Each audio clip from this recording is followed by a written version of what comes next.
Let's get into it. Yeah. Started from nothing. Now I charge per breath. I was overlooked. Now I'm booked past death. Had tables turned. I flipped the room. Now they whisper my name like I'm bad juju. I birthed trends they try to mimic. Did it solo, ain't no gimmick. They took notes while throwing shade. Now they pressed and I got paid. I'm not one of them. I'm one of one. Trying to match my glow. Baby, you're outdone. I'm made for bigger. Now basic. Made for thrones, not fake shit. I don't chase, I check. I don't follow, I flex. I'm made for bigger things. Tell the room I said what I said. Big body blessings, big boss moves. Try me and end up a lesson. They talk about me in rooms I don't enter. I haunt them like regret, make them bitter in the center. I'm that girl, the headline in the smoke. They playing in mirrors, I'm shattering yoga. All right, everyone. Welcome back to 90.1 WMPR out of Jackson, Mississippi.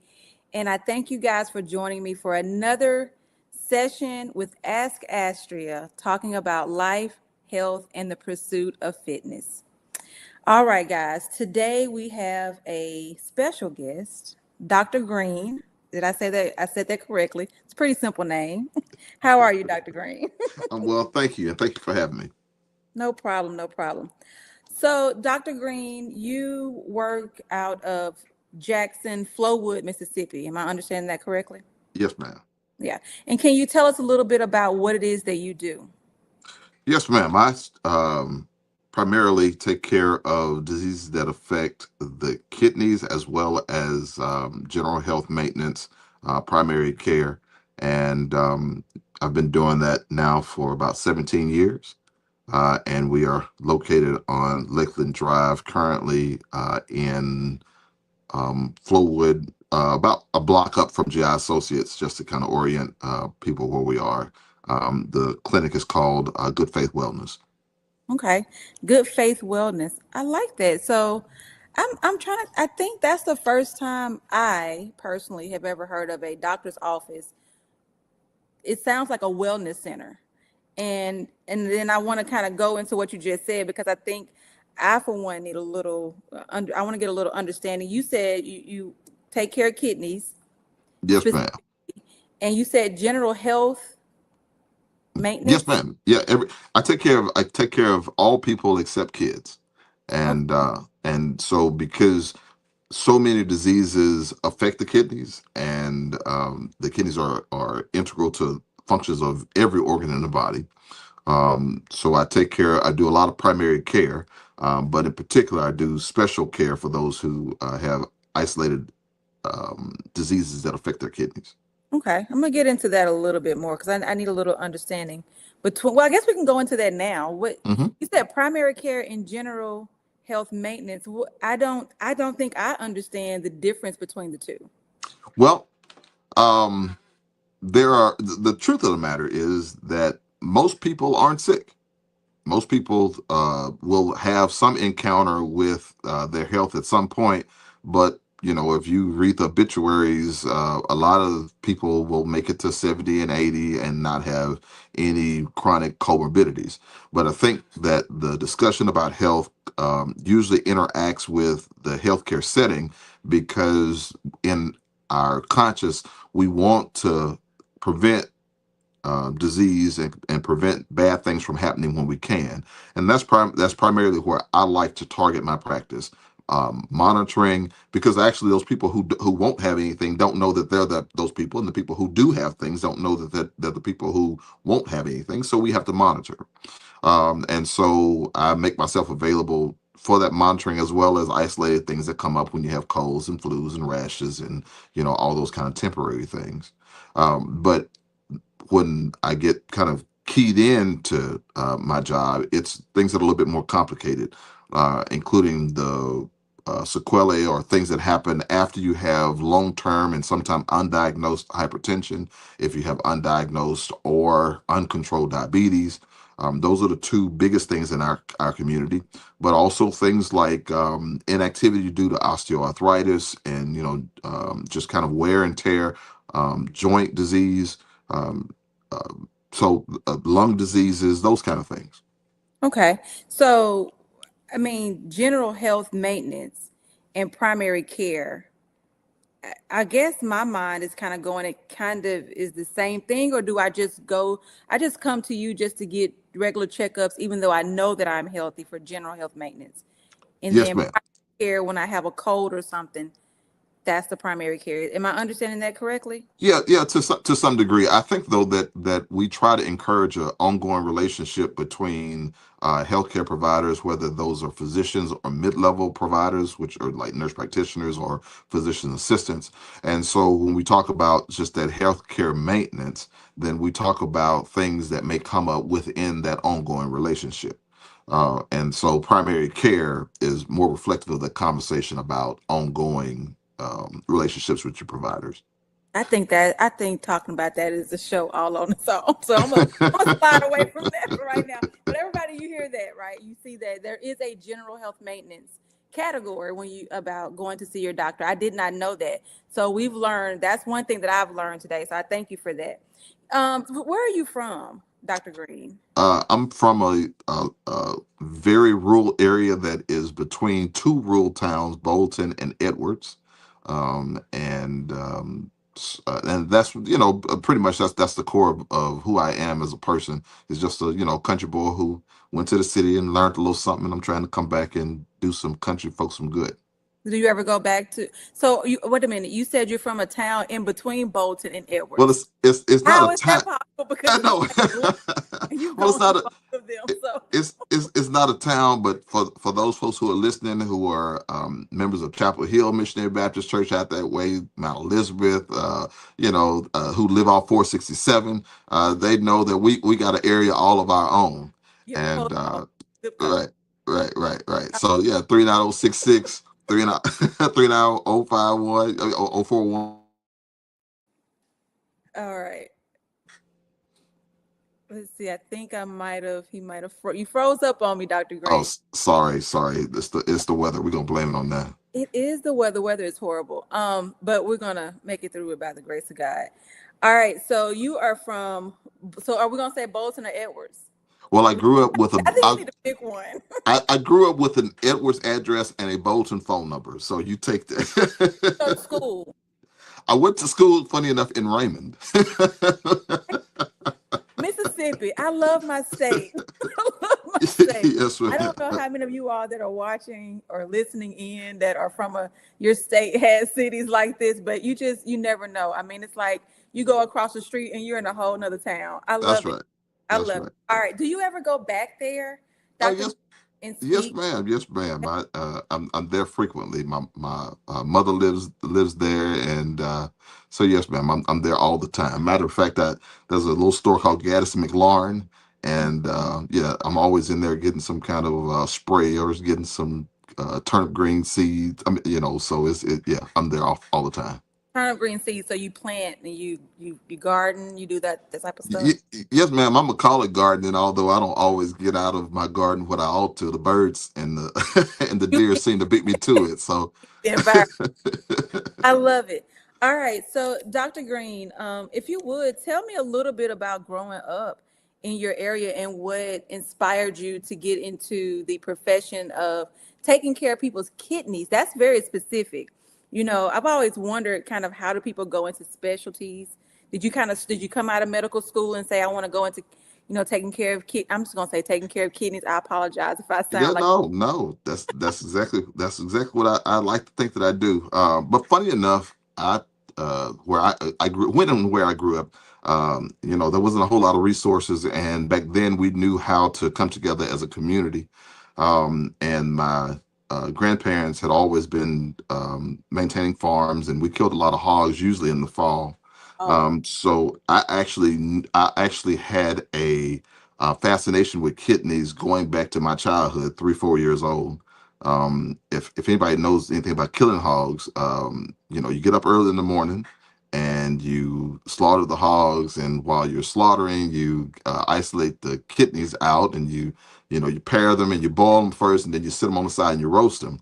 And so by the time you end up doing a lot of the other work of scalding the hog and removing all the skin and getting them ready to be portioned, there was this reservation of that kidney for the men that work the hardest.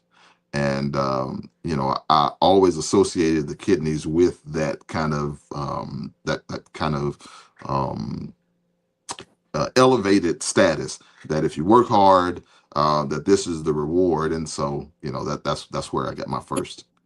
You Yes, get to ma'am. eat kidneys. I don't know how I feel about that, Oh, but yes, ma'am. Yes, ma'am. I It was a the it. concept and I like our culture behind that. But see, I'm from the country. I remember my granddad going out, and they went to kill the hogs. And when they went to kill a hog, because it was always one hog that they would kill, they never killed all the hogs. They would kill a hog. But see, I'm a girl. I'm a woman, Hmm. a female. Yes, ma'am. So Yes, we ma'am. sat on the porch. We didn't Yes, go ma'am. out there. We would see the guys, the boys, the men go out there and do all that. So Yes, I ma'am. never saw them cut anything. And then I would see the animals hanging from the tree. And Yes, after ma'am. they skin the deer, they've done all they're gonna do with the hog, and you might even have a rabbit hanging out there. Hmm. They would Yeah. bring them inside, and that's where I was. I was on a screened in porch. Yes, See, ma'am. Yes, ma'am. people Because think that's they're from lots of the country, but when right. you're from Oh, girl, I wasn't, I was sitting on the porch in a screened in porch with a cup of sweet tea. And, there might be a fan and there's a chair when we all sit there. That's where right. I come from. Yes, ma'am. And when they brought the meat in, that's when we would take the meat and we would cut the meat up, process it. We would make hot sauce, our House, right. Right. Ball up. Right. huge tin, and she would tell the girls to come over, and we would all have our hands in, That's and we right. were, hey, South, see, Right. Right. I don't Okay. young face fool you, I got the country in me. So that's awesome. So kidneys, for you, you associated kidneys as a young male from the South. You associated kidneys with hard work Yes, ma'am. being a reward. That's right. And so I still want to get to how that flowed into you going into the medical field and taking care of kidneys. Well, people often ask me how I got to medicine, but I don't know. I think I just counted to God that that's what He wanted me to do. I've never wanted to be anything else but a physician. And I think that two things happened for me at a young age. I had a grandmother who was very active in taking care of people in the community, whether it's through church. When folks would get sick, you'd go by and you'd visit. My great grandmother was also a midwife, so I'd had that exposure as well. But I think it was just kind of being introduced to lots of pathology as I was growing up, and in particular, there was one family that I can remember very, very young that the mother got diagnosed with having to be put on the kidney machine. Now, I didn't know what that meant at the time, but it was very apparent to me when, she started getting the darkness of her skin. She started losing weight. She just was not mobile. I mean, everybody just, people would talk. So, having that exposure and seeing the kidney machine is such a terrible thing. That's part of how I saw, okay, well, the kidneys in this hog are reward, but when things go bad, they can have impacts, whether that's socially or just on that individual person. But I'll tell you, the other thing was that the Cosby Show came out. Okay. And so having a black doctor on television just made that dream a little bit more real to me. So I'll just take an aside just to say that I think that it is very important that we engage our young folks in this climate right now where everything that is DEI or that is kind of devoted to diversity is castigated. I think it's very important for us as a community to make sure that we reach back and introduce those topics to young folks. But nonetheless, together with the idea that I could be what I wanted to be, and that this thing was important and had impact on these folks that I knew, that both led to me, wanting to be a physician. As I grow in my, I'm just gonna say my industry, which is health and fitness. Hmm. I'm not a physician. I work with helping the healthcare industry. And I remember being little saying, I don't know what I want to be. I just know I want to be in the health field helping people. And I Hmm. really do think that if you go into the health field, the healthcare industry, it's something that's in you that wants to do it. It's not something that I don't know. It's just something purposeful about being in the industry of healthcare, and you have to really want to help people. Totally Um, agree. So I appreciate you going into this field as I do all doctors, nurses. I'm talking about receptionists. I'm talking about it takes a lot to make healthcare works because, as you said, someone getting on a kidney machine, and I wonder. I mean, I don't know how much you know about kidney machines or when you say kidney machine, are we talking about dialysis? That's exactly what we're talking about. Okay. And really at that time, At that knowing only about one version of dialysis, but there's a lot. We'll get into that probably, but things are so much different now that I'm excited to be in the field to offer that to patients. That's what I was thinking about, man. I'm sure that I could have just now that you said that, and I thought about you've taken me back to rabbits hanging on from a tree and making sows, and I'm thinking about that time. I'm like, oh my gosh, being on a kidney machine at that time. What could that have been like? What could that Oh, process have been like? yeah, I'll tell you what's probably not known about nephrology and kidney machines, but the the enterprise to create dialysis centers all across the nation Hmm. was actually spurred significantly by UMC. There was a physician there, Dr. Bauer, and he went to the floor of the Senate in the 1970s and demonstrated a patient being on dialysis, and that's part of the reason that dialysis is reimbursable by Medicare today, based on that physician and his work and being an advocate for it way back in the 70s. But it was a little different back then. It's been a lot more standardized now. And so lots of those things that we used to see, we can anticipate better. Those discolorations, the weight loss, depression, and lots of things. We know so much more about it. But yeah, a lot of those efforts were started in Mississippi primarily because we have a large population of people, whether those are African Americans or the Native Americans, kind of towards the north of the state, who suffer from kidney disease. So that was a lot of prevalence of those issues, so that physicians could be able to learn. And so so before you get to the stage where you're on dialysis, before you get to that stage, I mean, well, I'm just going to start here. Are there some things that we can do to take care of our kidneys, specific things? I know, you can put lemon on your skin, you can put hair, I have to get off of social media because I find myself going to the grocery store buying things that I can't pronounce because I'm like, oh, this says it's going to take care. But then you find out that this thing, like turmeric or something, takes care of more than one thing. But are there things that we might eat every day that we probably need to focus on making sure it stays in our diet, that can help us take care of our kidneys? I mean, how does Well, someone develop a kidney problem? I mean, where does that cross up? I never even think about it. And I think a lot of us don't think about kidneys and we don't know what to do to take care of our kidneys. Because I've never told someone, I tell people, if you want to lower your blood pressure, we're going to really, when somebody comes to me and say, as a personal fitness professional, I need to lower my blood pressure, I'm going to focus on cardio, right? hmm I'm going hmm to focus on cardio. We go a little faster, we go slower, we do these things and I watch your heart rate and those type of things. Diabetics, that's a different thing. We're increasing muscle mass so that we can be able to break down the glucose, right?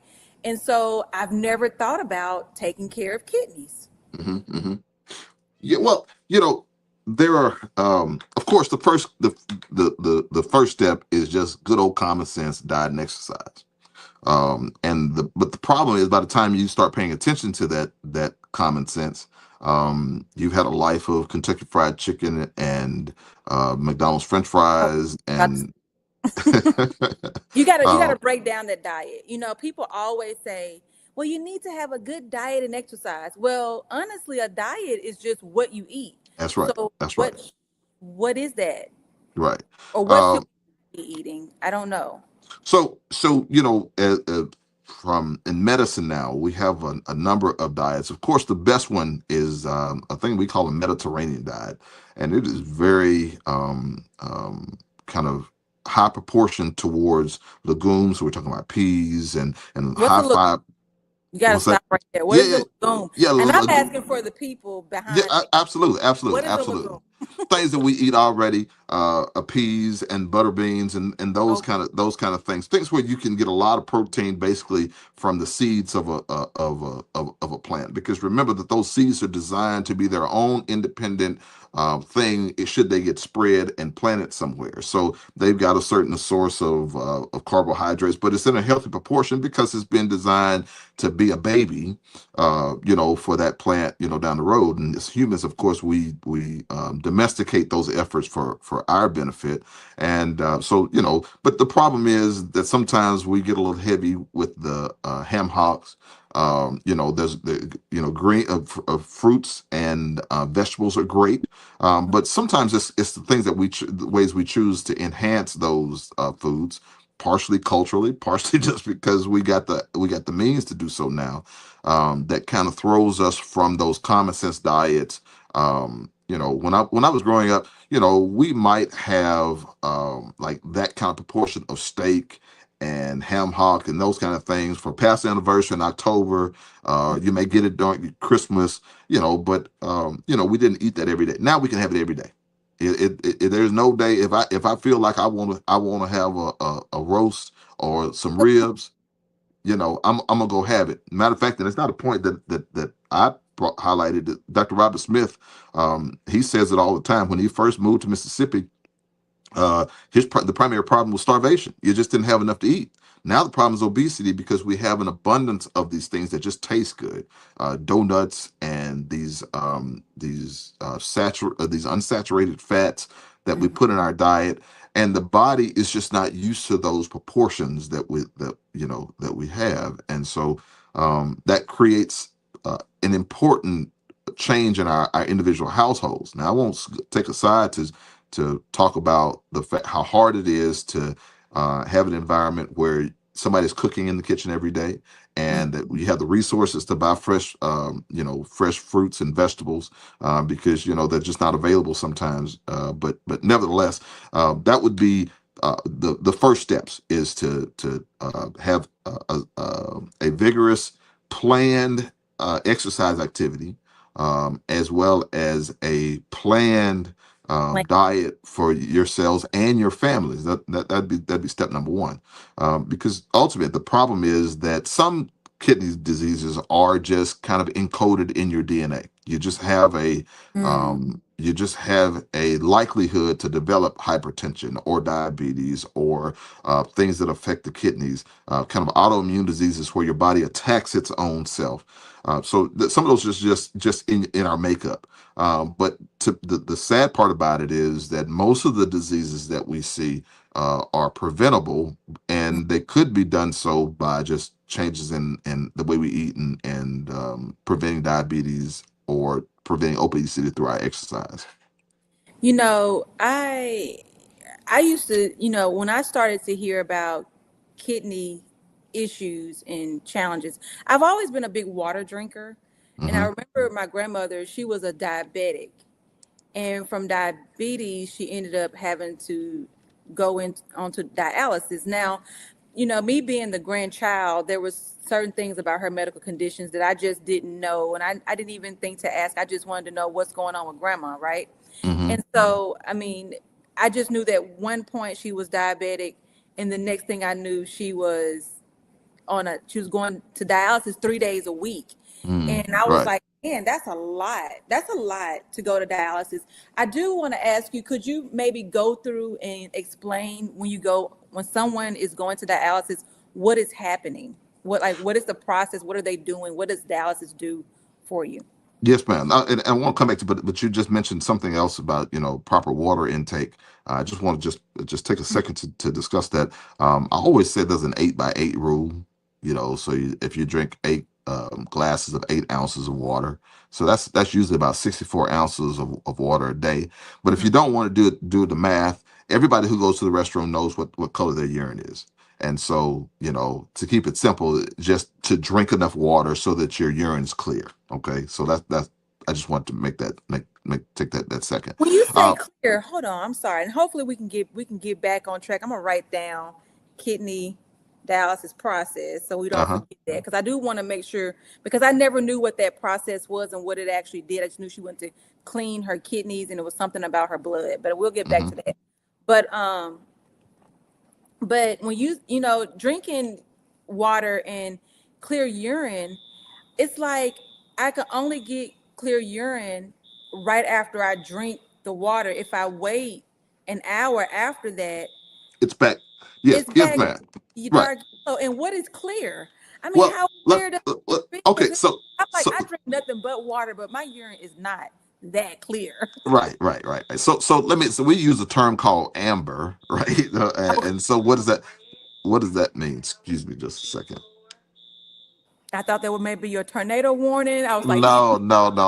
I'm so in I'm I'm in the not hospital, and okay. so there's some event that's going on. Uh, but to the degree that I hope that the audience can still hear me. Yeah. So your goal is to so if you're that close where when you drink water it clears up and then it's it's kind of yellow tinged. Let me say it that way. That's where you want to be. But we know when water gets orange, Well, you it gets. said clear, and so I go to the I restroom. appreciate it. He's not clear, and I'm like, okay, it has hit. It's coming out of me, and it hit some water, so it should have diluted a little bit, and it's Yeah. still yellow. This is not clear. Can, let, So and just what I mean, we could talk a whole hour about water consumption, and so I'm nerdy enough to welcome that, but I'm gonna resist the temptation. But I do want to talk about the fact that you said, when you drink water, generally what happens is that you have to go right then. That's a good sign. It's actually a sign that your body is kind of where it wants to be in turn, because it's basically throwing away the water you just took in. Okay. Sometimes if you drink some water and you don't go to the restroom immediately, that's a sign that you're basically having to pay back a water deficit. And so that but for those folks, frame of immediately. oh, I'm saying within 30 minutes. But Within then 30 okay, minutes. Yeah, within 30 minutes. If you're having to go to the restroom, that's a fairly good sign. But it's a good sign in the sitting that the body, and I'm talking about your fingernails, I'm saying everything has basically biochemically, biologically agreed that this is where we want to be. Because when you put in that extra water, the kidneys detect, okay, there's this extra. We want to keep things the same, and so we're going to get rid of that. But it doesn't necessarily mean that you couldn't stand to have more water in your body. It's just where your body has basically accepted that this is where you're going to be. I recommend that the addition of fiber and chia seeds to a diet for those who can do it for one reason. Um, when there's fiber in the inside of your gut, then mm-hmm. it holds on to water. Okay, it's not just water like free to be absorbed, it's being held on to. And so then it's released to the walls of your colon to be absorbed at a slower rate. And so instead of it getting to your blood all at once, it's a little at a time. And the kidneys do not detect that change as much. And so you get to hold on to that water because Okay, there's not a big change all of a sudden. It's a little change all day. And okay, so that's one thing we're talking about, diet and exercise, lots of fiber. And when I say fiber, I'm talking about greens. I'm talking about, fiber supplements, if you will. I'm talking about wheat, flour, if for those who can do that. But mhm, even corn, has a good a bit of fiber. But anyway, adding that to your diet will allow you to be better hydrated over the long run, because your body doesn't get that kind of mini shock of water where you have to pee off. But let me get back to the 8x8 mhm, and what's going on with the body with dialysis. Essentially, your body, your kidneys job is to do one two things, and I'm trying to simplify it in terms for the audience, but mostly it is to take the things that are in your blood, okay, and decide what you need to keep. Everything that you don't need to keep, it puts in your urine so you can throw away, and then it returns back to the body the things that you do need to keep. And okay, then in the things that you throw away are extra acids, certain toxins that are kind of byproducts of necessary kind of metabolic processes that you have, things that are breaking down that just kind of need to be thrown away, similar to what you do in your own house. You know, if you go through a kitchen drawer, you throw out what you don't need and you keep what you do. And so when you lose the ability to do that, then you have to throw those things away some kind of way. Now, that's one part of it. The other part is that the kidneys do a lot of they create a lot of hormones, and so they're involved with lots of getting rid of phosphorus, which can be a problem with retaining calcium through making vitamin D. The kidneys actually also help you stimulate your body to make red cells so that you're not anemic. So there's lots of things that the kidney does in terms of just making hormones. So at any rate, when you lose either of those functions, then our job as a nephrologist is, as those functions are insufficient, we try to replace them. So if your body's not getting rid of enough acid, we try to neutralize the acids that you're holding on to by using something simple like baking soda. It's in a pill. We call it sodium bicarbonate, but it's basically a baking soda that will neutralize that will neutralize it. And so we also watch your blood levels so that you don't get anemic. And so when I say anemic, I'm talking about that you don't have enough red cells that will carry oxygen to your body. Your muscles need oxygen, and if they're not being delivered, then you can feel fatigued and tired and all those kind of things. And so bone diseases come into play because we have to replace the vitamin D. So those kind of things that we do. But when they advance to the point where we're not able to do that just with medicines, then we look for dialysis to This, do that. And dialysis is basically when you take the body's dirty blood, let me call it dirty because it's got toxins in it, and you expose it to clean blood so that those toxins or those things that you don't want kind of get transferred to that clean fluid. so are you using my blood or are you Yes. in my Yeah. blood? Okay. Yes. There's two kind of dialysis, and so one is the blood dialysis when we talk about the kidney machine. Mm-hmm. So we use a bunch of different ways to plug into your blood, and we take the blood out of your body. We then that blood is then exposed to a filter. All right, where some things are too big to go through that filter, and so then what we're looking at is only the kind of fluid portions that will. All right, and on the other side of that filter, just like if you think about it as a strainer, on the other side we've got that clean fluid, and Uh-huh. the body takes advantage of that clean fluid to put the dirty stuff into it. Okay. The clean fluid that gets exposed and then becomes dirty gets thrown away, and then that clean blood now gets returned back to your body. What? Okay. So, And so, okay, so bone marrow, uh-huh. isn't that like where blood is made or the foundation? Yes, yeah, exactly. So the bone marrow is where the blood is made. However, it requires a signal, many signals, but one of which is called erythropoietin, and that basically says we want we want them to graduate earlier or slower, depending on the number of kids that are in school, or when it's the body's sake, we want more blood cells or less blood cells. And Mm-hmm. so that erythropoietin, we call it EPO sometimes as the medicine we use, that kind of controls how fast those cells are released.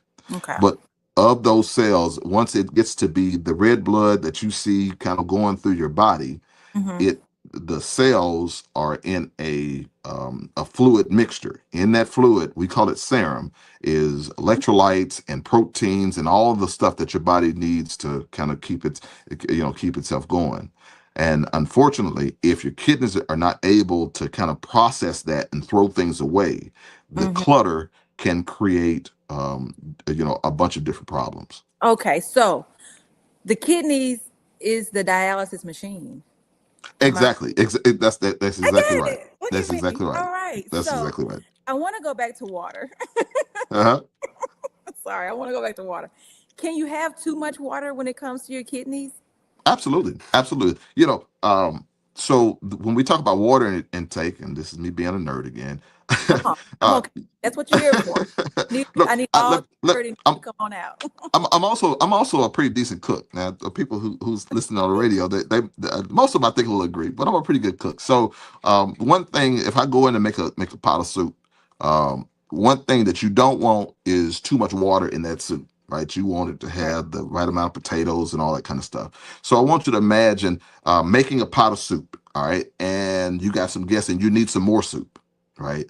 What ideally you don't want to do is just to put water in that soup, right? Because then what's in there is too dilute. It may have been good when it before, What? but right. So I want to add in not only the water, but if I'm making vegetable soup, I want to add in the vegetables that I had in the rest of it. I basically want to add what was already there, right? Okay.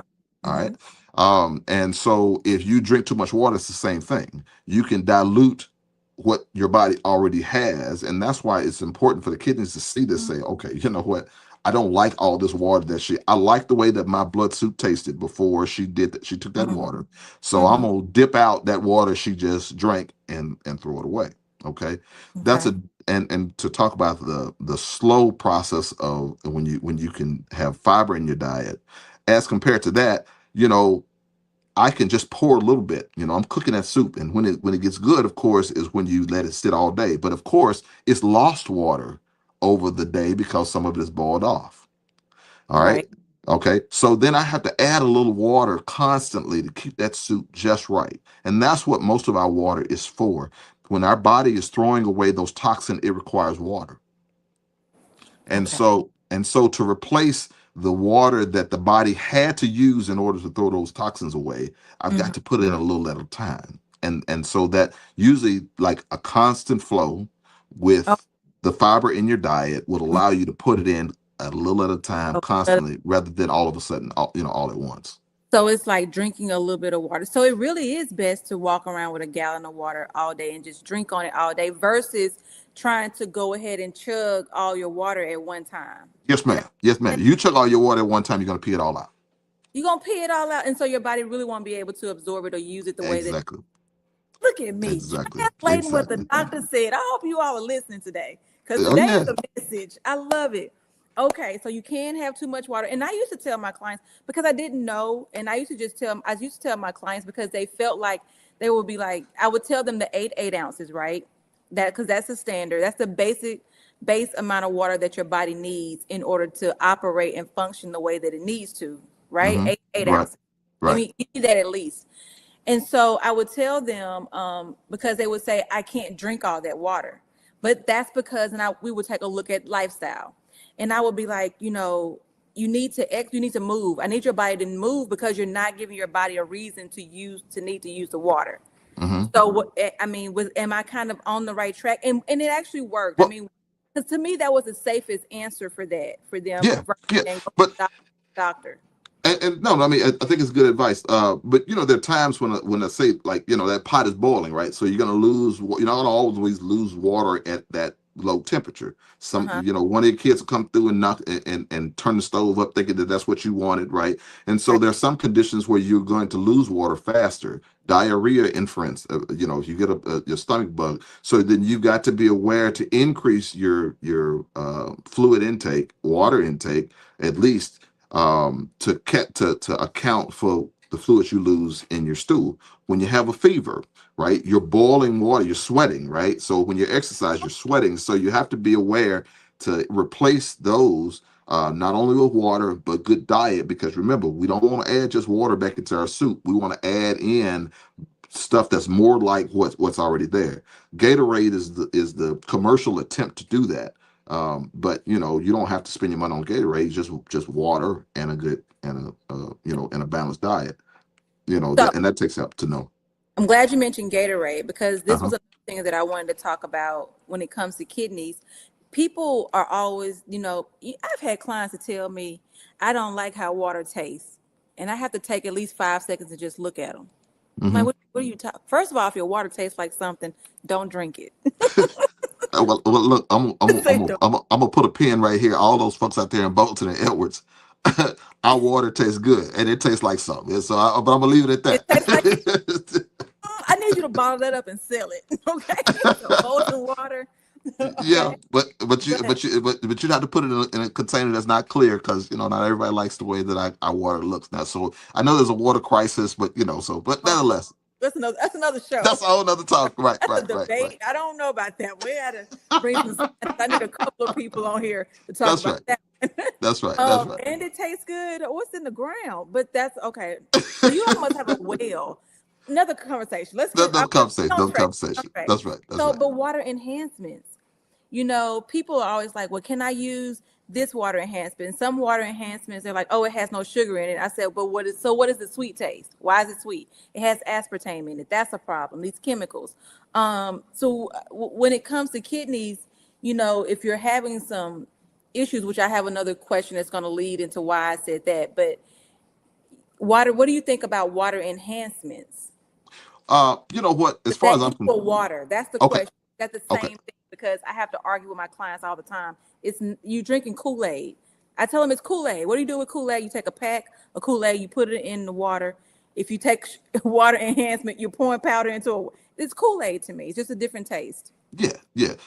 But now this is what I'll tell you. So the problem with additives, whether it was tea or Kool-Aid or whatever it is, right? The body does not need some of those molecules that you're introducing, right? So the kidney's going to see it and say, you know what, I don't need to keep this. And in order to throw it away, it's going to cost a certain amount of water. So, when you're adding additives, Mm-hmm. you're basically kind of not efficiently adding water because some of that 8 ounces that you take in will have to be required to get rid of that additive. So your Right. body's not actually using the amount of water that it actually needs because it's trying to actually wash out the bad stuff, the extra stuff. We're And not the going extra stuff. not Exactly. gonna call you all country time water enhancements because that's what all my clients. It's an enhancement. But okay, No, so because natural enhancements, mint, lemons, things like that. That's okay well, though. okay, yeah. So we like those because the body can actually use the citric acid in Mhm. lemons, and so it can actually use that, so you won't waste the water trying to throw it, essentially, throw it away. So that's just one thing just to be aware of. But uh, on a functional basis, though, I'm gonna accept because what we have to change first is behavior. And Right. in my experience, what I was, by the time I can get you to drinking water, even with the Crystal Light or with whatever the additive, Mm-hmm. at some point you get to thinking, you know what, I can save this $4 I'm spending on this additive, and water don't taste as bad. So I'll compromise, but the ideal way to do it is just with regular water. A lot of people choose to want to drink a lot of sodas. My All right. next carbonated water or just the water, then they add carbonation to it these Yeah, days. yeah. There's a little bit of a debate about carbonation because carbonation is essentially the bubbles that you see is a reaction usually when you add sodium bicarbonate to that water. So there's a good thing about that because we like the bicarbonate. It helps the body, it helps the kidney not have to get rid of an acid because it's been neutralized with the bicarb that's in it. For those folks who got the resources, I went to the grocery store the other day and I felt like I needed to back off of it. But Smart Water, they have an alkaline version of Smart Water that I generally recommend. It's good for a lot of different things. Some people it's not good for if you have certain kind of kidney stones and that kind of thing. But some is good. So you have to kind of do that in consultation with your physician. I know the Nation of Islam has kind of promoted drinking alkaline water for many years. And so there are advantages to that, but nevertheless, to drive home the major point is drinking pure water with a balanced diet is the best way. We'll take additives as a compromise, but ideally you want to do it without the additives. All right. So now I'm going to touch on a topic that I know people in the back might be mad at me, but I'm not even going to turn around and look at them. What about alcohol? Even in moderation, I was watching the news. I don't remember which news station it was, and it was like a public service announcement, and they were saying that alcohol has been linked to cancer and other, diseases and conditions, health issues. like directly. It's been found. There's studies, and Hmm. so when it, I mean, what is if you drink alcohol? What do your kidneys have to do to process that? I'm just gonna keep that simple. I'm not gonna ask if it's bad or good. I don't want to upset anyone. Yeah, What does your kidneys actually have to do to process or to, I guess, filter through alcohol? yeah. You know, let me let me I'll wade in that water in the shallow end. Um, Moderate. The French, there's a thing called a French paradox. And in France they drink lots of wine. And I'm saying as a country they drink lots of wine. Right. As individuals, you know, their wine consumption is fairly modest, and it confers the advantage of less cardiovascular disease. Something about alcohol discourages formation of blockages in major blood vessels. Interesting. We don't exactly understand that, but now I say that in moderation. Lay's used to have a campaign to Moderation say is relative. that is relative. That is I don't relative. like just using that word because people come to me. I ate that you ate something every day in moderation. So, Right. Now, when I say moderation, I'm talking about somewhere in the neighborhood of a 3-ounce shot of alcohol well, I'm gonna say it because I know the audience they understand of hard liquor, or 1 to 2 beers depending on your body size. We used to say 6, but we're talking about the how big you are. In that women tend to be small.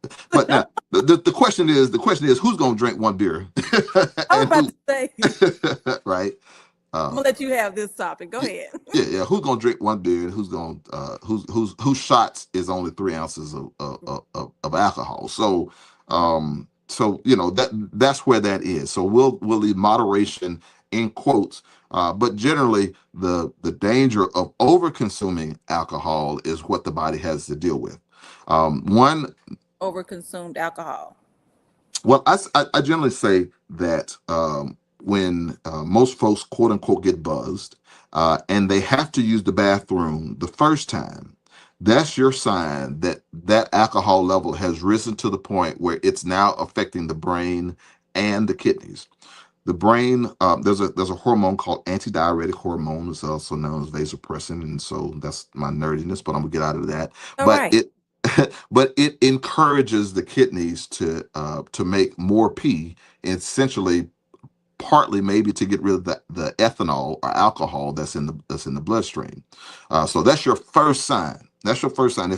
If you're wondering if you're at happy hour and you're wondering when have you drank enough that if you leave there and the police catches you in your car and gives you a breathalyzer, Don't say if you that. got if you Stop. got I'm Because we just don't saying. want to be I'm just stopped. no. I'm just so to the degree that somebody might do that, if you're Right. wondering how much alcohol that is for Hmm. your body, that is when you get that first sign that you have increased urine output. All right. And certainly we don't advocate for a lot of extra molecules being put into the body, but that's for those that are interested. That's where that's at. But the damage that chronically overindulging on taking in alcohol has an effect on livers, and there's a unique relationship between the livers and kidneys Hmm. that not only can cause cirrhosis in that liver, but Hmm. cause kidney failure as a result of that association. Hmm. So generally, we discourage the overconsumption of alcohol on a chronic basis. Now, and I don't mean just a daily basis. There are some folks who will go to work 5 days a week, and on the weekends they get lit. All right, and what that means is they basically they overindulge in alcohol, and with the idea that if I drink beer, it's got water in it, right? So that's okay. Or if I drink only on the weekends, that one would spare themselves of the dangers of alcohol. And it's just urban legends. It's just not true. If you do anything related to alcohol on a chronic basis that is more than you should, it's going to have effects, and it could land in the kidneys. But more dangerously, when it comes to alcohol, is it's going to land in the liver. Oh man, I love it. Well, Dr. Green, I want one last topic to discuss before we end this wonderful. We might have to come back for a part two. I'm not sure Hey, yet. Then we're gonna sit back and pray about it. Right. Some signs that you might be having some kidney issues. I think everybody who has hypertension knows that there is a kidney issue. Essentially, we talk about the kidneys being able to regulate the amount of volume or the amount of fluids that's in the body, and most folks blood pressure is a sign that there is too much of that blood that's in the space that we call the blood vessels. So that's your first sign that the kidneys are not able to do their job. And so in particular, people who are on multiple medications, that is also a sign. But there's other things. If you see foamy urine, that might be a sign that your body, which is supposed to be like a strainer, a filter, Mm-hmm. that it's failing. In the same way that if you were straining out some rice and you looked in your sink and there's rice down in the sink, well, then you know that there's a hole in that strainer. If you got a screen door and there's flies in your house, then you know something's wrong with that screen. Well, the kidneys are the same way. The kidneys are intended to maintain protein within the body. If it ends up out of the body, it can show foamy urine. So that's one thing. So those are the two primary things I think in our area: elevated blood pressures, as well as foamy urine, which we call proteinuria, protein in your urine, proteinuria. Those are two primary things where we are particularly looking or advising folks to come see us. But most folks who have a relationship with their physicians, who get regular labs, there's one of those measurements is a creatinine, and that's different than creatine. Some folks will think it's creatine, but it's creatinine. And if that is elevated, that's another sign that there's something that needs to be addressed by a kidney doctor. So yeah, I think that those are probably the top three. Okay. Okay.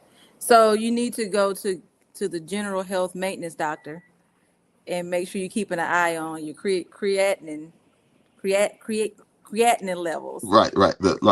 I feel like it's a country way of saying it. The long the long the short creatine It's is not. I was gonna something. go into exercise, but Yeah. um, and so Let me also just make we're talking about fitness. I know a lot of people will have they'll start an exercise program, or they will have chronic osteoarthritis or wear and tear arthritis. mhm, And so the way that they will deal with that is by using things like ibuprofen, and right. Aleve, BC Mhm. powders, aspirins in higher doses. Those actually can have a negative impact on kidneys.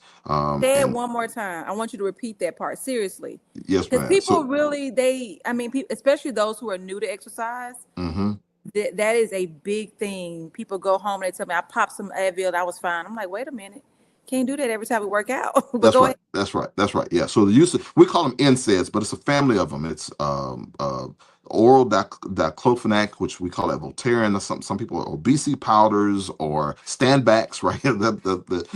But high doses of aspirin, ibuprofens, which are on the market as Motrins, Aleves, any of those uses. If you're doing that every day, that's something that we want to stay away from. A big part of my practice actually are people who have been otherwise healthy, who have had kidney damage by using those agents. So we both want to encourage exercise, but we Mhm. want to do it in a safe way. And so if you're one of those folks who are using, or just folks who come home from, may not be exercising, folks who come home from work every day, folks who have chronic headaches, who are using those medications to kind of get day by day, that's something that we discourage. And if that's something that we do, then you definitely need a doctor that's keeping an eye on your kidneys to just find the early signs that may be damaged. Yeah, thank you for that. I think that was valuable as well. All right. Well, Dr. Green, is there anything in our last minutes that you want to leave us with? And I'm going to say in relation to taking care of your kidneys and exercise. hmm Is there Uh, anything you want to leave us with? well, look. Taking care of your health yourself is hard. By the time that all of us who are children of God, we try to take care of our neighbors, our enemies, and of course our families as ourselves. It is easy to let those 7 days run by and we not do things that will take care of us, with the lie or the deceit of the devil that it will be okay and I will have time. And so what I just want to encourage people to know is you don't have as much time as you think you do. Uh, and if you neglect those things, if you are slothful in business, the way that business is not just in terms of your finances, it's in terms of your body, which is your best asset. So I encourage everybody to establish a relationship with a healthcare provider. I know there's a lot of systemic difficulties and obstacles to doing that, whether that's about resources, but find someone that you can trust and that you can have conversations about maintaining your health.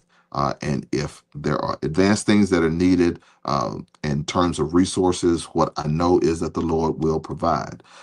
So I maintain a practice. I'm not going to say on the radio because there's somebody out there in Medicare or Blue Cross Blue Shield who's going to say, "Well, you're taking two pieces boxes of chicken from them, but you're taking big money from us." But nevertheless, I will work with anybody who is sick best I can to take care of them because that's my charge. And so at my clinic, we do have cash plans that I think that are affordable alternatives to, having insurance. And we also have mechanisms to find insurance for the levels of resources that you have. So all in all, take care of yourself. The money that you spend on yourself is the best money that you're going to spend. How can they get in touch with you? Well, my clinic is at 2406 Lakeland Drive, Suite 310.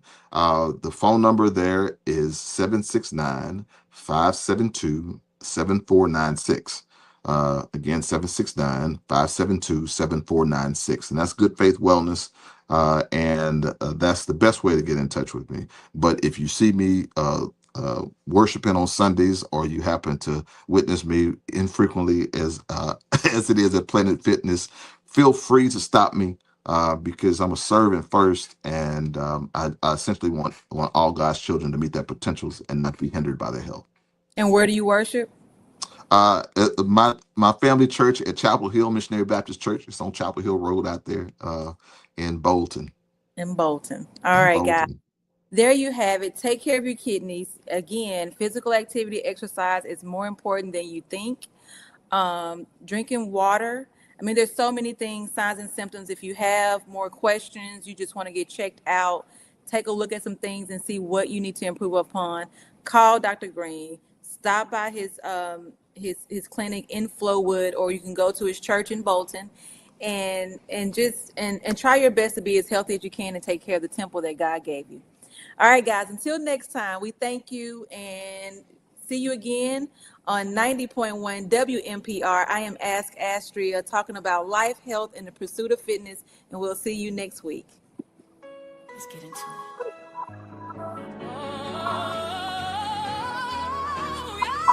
Started from nothing. Now I charge per breath. I was overlooked. Now I'm booked past death. Had tables turned. I flipped the room. Now they whisper my name like I'm bad juju. I birthed trends they try to mimic. Did it solo, ain't no gimmick. They took notes while throwing shade. Now they pressed and I got paid. I'm not one of them. I'm one of one. Trying to match my glow. Baby, you're outdone. I'm made for bigger. Not basic. Made for thrones, not fake shit. I don't chase, I check. I don't follow, I flex. I'm made for bigger things. Tell the room I said what I said. Big body blessings, big boss moves. Try me and end up a lesson. They talk about me in rooms I don't enter. I haunt them like regret, make them bitter in the center. I'm that girl, the headline in the smoke. They playing in mirrors, I'm shattering.